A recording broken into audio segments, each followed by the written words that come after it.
I choose the stairs. Why? Because they are mighty. They allow you to go wherever you want to go. And also, blah blah blah. Okay. I don't know what the fuck was that, but yeah, so why I went into this segue about stairs? Well, it's simply because this is the name of the song for this level. It's called I Choose the Stairs. And well, frankly, this is a great name for a song, so what can I say? This made this completely unrelated segue worth it. So anyway, without any further ado, yeah, this hallway we're not gonna go in here yet because it leads to a locked door that we don't have a key for, because this is the first level which introduces key. Or the next one if you skip this level and decide to go straight to E1A8. So this is the Elasto mode right here. One of the power downs maybe, because certainly not helpful.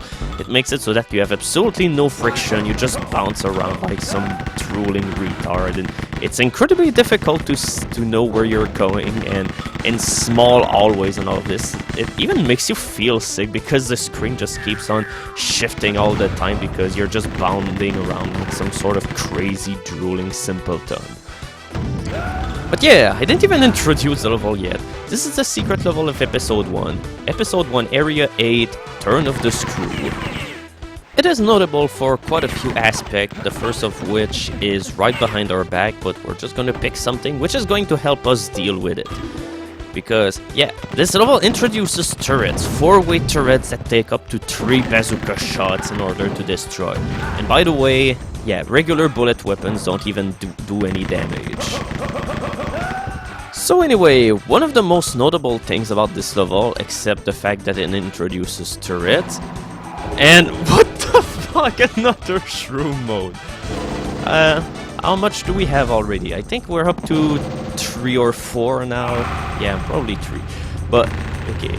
Before I was wildly interrupted by this incredible streak of bad luck, but most of the levels in this game are all made by Tunnel, and I mean something like 90% of the level, but this is the first level that wasn't done by him. Instead, it was done by Mariano Weintraub, or I think this is how you pronounce her name, but yeah. Well, you certainly cannot accuse Apogee of being misogynist, folks, and I'd say that's pretty cool. As for the level itself, it's filled with a shit ton of power-ups. It's also a whole lot less linear too. It's kind of a maze at parts, and the middle part of this level I keep getting lost in all the time. Here's our first key, the gold key. Also, what's nice about this level is that there's several ways in order to get to the second key too. You can either continue into this path and play the level like it was intended to, or you can be boring and just backtrack all the way to the beginning, use your key onto the gold door that was at the beginning of the level, and you'll be right next to the key too. It's your pick, but since I'm here to showcase the level, well, I will be doing a huge disservice if I was to just go back to the beginning and, well, be really boring. Not to mention that this part here is actually worth showcasing. It's a huge touch plate maze in which there's touch plates everywhere, all of them shift walls randomly abound, and their sole purpose usually is to crush you or unravel a whole bunch of enemies all around you. So having dog mode or mercury mode into the little secret that I showcased earlier is very useful, because as a dog, you cannot get crushed, or if you have mercury mode, you can just fly over all the touch plate and thus you won't get... Why are there strike teams? Okay, that's the first time that I've ever seen them in this level. Normally they're not even supposed to appear until the second episode, so... yeah, I'm not sure why they're there. I think they only appear into this level when you play on Crazy Man, which is kind of weird, I'd say. That's certainly something which differs between the retail and the shower episode, because, well, oh god, yeah, when I was talking about how having Elasto mode in really small enclosed area can make you feel sick. And also into this maze of touch plates with random walls that can crush you, it becomes a huge annoyance, because you just don't know whether you're gonna die or whether you're gonna survive. So, okay, what I was talking about again, I really think this is the update in order to be completely confused about my commentary, because I just keep getting distracted by random shit happening on the screen. Oh yeah, I was talking about strike teams. Yeah, in the shower episode, you will see them into the very first level of the game, but in the retail game, well, you don't see them normally until the second episode. Which is why I'm mainly gonna talk about them only whenever the second episode will come there, because only around this part of the game where they'll become common enemies. Also, there's a new trap. Well, we saw them earlier, but this is the first time I'm gonna talk about them. Boulder traps! They just come from ceilings and then disappear into a random part into the ground. Boulders are really, really deadly, and I think if one of them lands on you, it's an instant death, and basically if you get caught into one, you're gonna take a shit ton of damage, because you're just going to get pushed and squashed by the boulder all the way until it finally sinks into the ground. So yeah, they're very dangerous, and they're also brand new into this game too. They didn't appear in the shower episode. Also, yeah, I'm probably gonna have to apologize for this, but yeah. Also, since this level is really confusing and kind of maze-like, and there's like a million of secret walls or something, I unfortunately do not know where all the secrets are into this level. So we'll have to settle for seeing a lightning guard getting eviscerated by a crusher trap while he's begging for mercy, which is always great, I gotta say. But yeah, this is the part of the level where I really start to get confused, because some of the rooms look pretty similar, and like I said, there's a million of power-up. Yeah, dog mode and god mode, one next to each other. But yeah, dog mode unfortunately does not get all of these enemies to play with, so yeah. Those poor developers and mappers didn't think highly of the dog. Never disrespect the dog. Yeah, when I told you that this part is confusing, this is where I keep getting lost all the time. So, as a general rule of thumb, the secret levels into this game are pretty goddamn merciless, but at least this one is kind of the only exception to the rule. Compared to the other secret levels that this game has, it's a lot easier, but well, there are still a few treacherous places around this, and well, the touch plate maze that we saw earlier can really take you off guard and can really mess with you if you do not expect it and know how to deal with it. So yeah, that's one point against it, but well, compared to the other levels, like I said, it's a whole lot easier. Once again, guards that are napping instead of doing their job, so let's take care of them. I mean, what the hell is the reasoning, but...